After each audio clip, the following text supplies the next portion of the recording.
G'day world, Chris Hogan coming to you live from ISR Training's Entrepreneur Real Stories event here in Surfers Paradise. And I have with me Mitch Cator, who's CEO of Sabre Digital. How are you, Mitch? Very good, very good. Glad to be here. Thanks very much for jumping on for a quick chat before you jump on stage. So, Mitch, how long's Sabre been around? We've been around about 5 months now, getting in a couple of days, 6 months actually, so pumping along. Okay. So we've risen from 3 staff initially up to 11 now. And we picked up a lot of business and really taken over. So looking forward to sharing some of my thoughts here tonight with the crew. Cool. And so 6 months in business, I'm sure there must be a pre-story to that. So you've run a few businesses before, have you? Yeah, I've been in multiple businesses through my career. Started in personal training way back in 2005. I've had gyms, I've had personal training, I've had financial services. I've had, and now digital media. So this is my new pet project and it's going good so far. So why the change? Change of times, actually. Like things are moving and with the industry is moving along, like financial services is moving into a new realm of existence now. So I also had an issue with my own business in the sense that I had to get more leads and I was looking for other firms to do it. I had a lot of different quotes and pricing. I'm like, holy shit, that's a lot of money, this digital marketing side of things. So instead of paying someone else, I decided to start my own. Helps me with my other businesses and also helps all our clients as well. Fair enough. So what was the importance that you placed on media production? Why did you choose that route in order to, I guess, create leads? Well, I think these days pretty much everything is on these, right? So if you're not on here, you're not relevant. So for us, it was about becoming extra relevant and helping those other people that wanted to become relevant too and get on the phone. Yeah, because that's where if you're not on the phone, if you're not on Facebook, Instagram, if you're not marketing on there, then you're just not relevant. Fair enough. So Facebook and Instagram is your distribution networks of choice? With Snapchat, there's YouTube, pretty much all the social networks we distribute across. We do vlogs for ourselves, for personal branding. We train other people on that as well, and then we do a lot of our clients. We have, we do it across web, we do it across Google AdWords, do it across Facebook, Instagram, the whole lot. Anything that can be used, we'll use depending on the client and what suits them best. So, given that this, I guess, space of digital agency is somewhat saturated, how do you expect to cut through over the others? Speed, and just taking on everyone and dominating. But we move fast. As I said before, we went from 3 to 11 people. We'll go to 22 in a very quick amount of time, and it's just speed, and we'll dominate. We'll get over the top of everyone else. So, how do you overcome the challenges of that organic growth? How's that going to work out for you, do you think? Well, there's a lot of challenges. I've grown teams from 0 to 100 or so staff in the past before. So I've been through it before. So I've learned a lot from past experience and also managing other businesses or being part of other businesses with big teams as well that I've had to consult into. So I know the challenges with scaling and growth, but the main point is culture. Is the way you can keep it together is really just with a good, strong culture and a culture that everyone's there to win.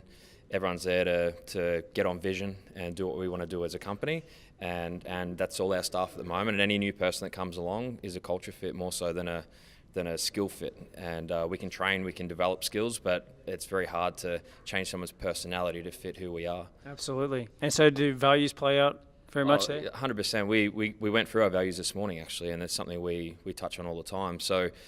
We had our whiteboard out this morning going through all the different values of our company, and because we're called Sabre Digital, the whole point of Sabre is it's about speed, aggression, the saber-toothed tiger, right? So that's where it all came from. So it's about stealth, it's about dominance really, and the saber-tooth back in the day was a pretty decent sort of beast. So that's really our values are pretty much tied to that, and it's something we review regularly.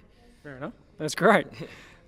Often we promote our successes, but there's plenty of challenges that go on behind the scenes and failures that happen with that.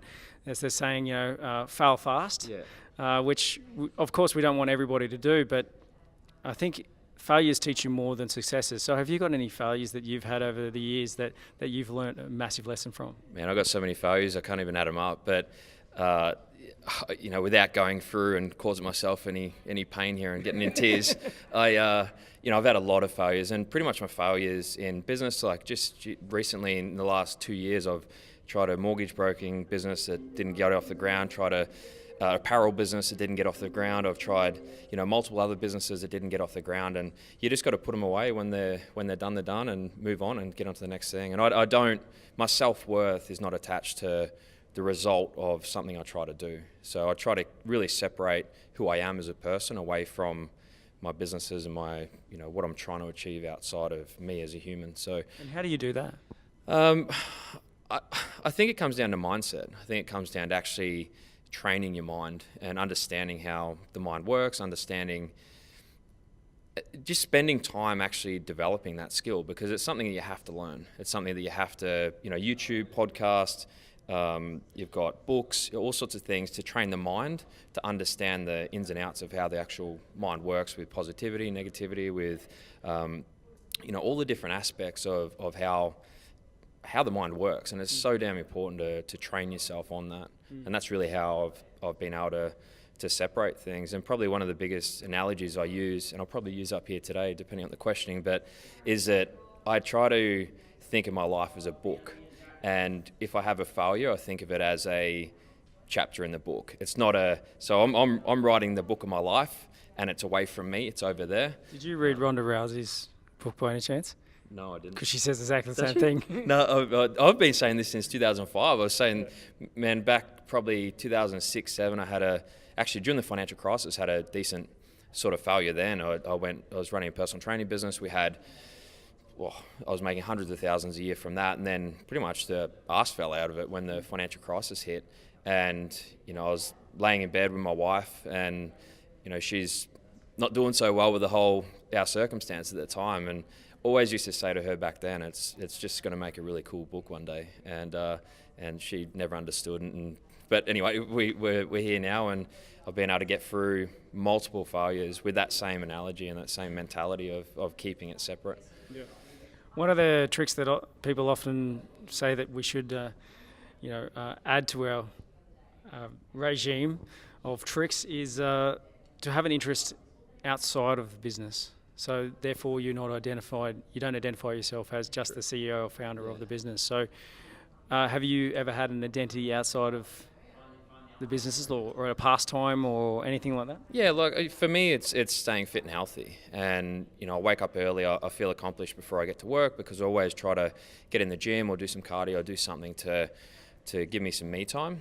It's not family time, it's me time. I go there, I try to turn my phone off. It doesn't always work out that way, but I get to the gym and I can have, an hour or so of my own time, which keeps, a hobby. I grew up bodybuilding way back in the day, so it's sort of, I'm nowhere near as intense as what I was with it, but I'm still in there doing my thing, and it just makes me happy. So that's definitely something that I do to try to detach a little bit from the world, really. So. Fantastic, mate. Well, thanks very much for your time, Mitch. No worries. It's been great talking to you. How do people stay abreast of what you're doing? Is there a social media channel that they can connect with you on or something like that? Yeah, for sure. So it's Mitch Cator on Instagram, or it's Sabre_digital on Instagram, and it's the Mitch Cator on Facebook, and Sabre Digital on Facebook as well. So jump on there. I put a ton of motivational content. I really try to provide a lot of value to people. I really want to motivate people and get people moving in the right direction, and hopefully you guys will find something interesting there. Yep. Fantastic. Awesome. Thanks again. Thanks for watching, guys. Thanks. We'll see you again soon for more interviews here from ISR Training's event on Entrepreneurs, the Real Story. Cheers.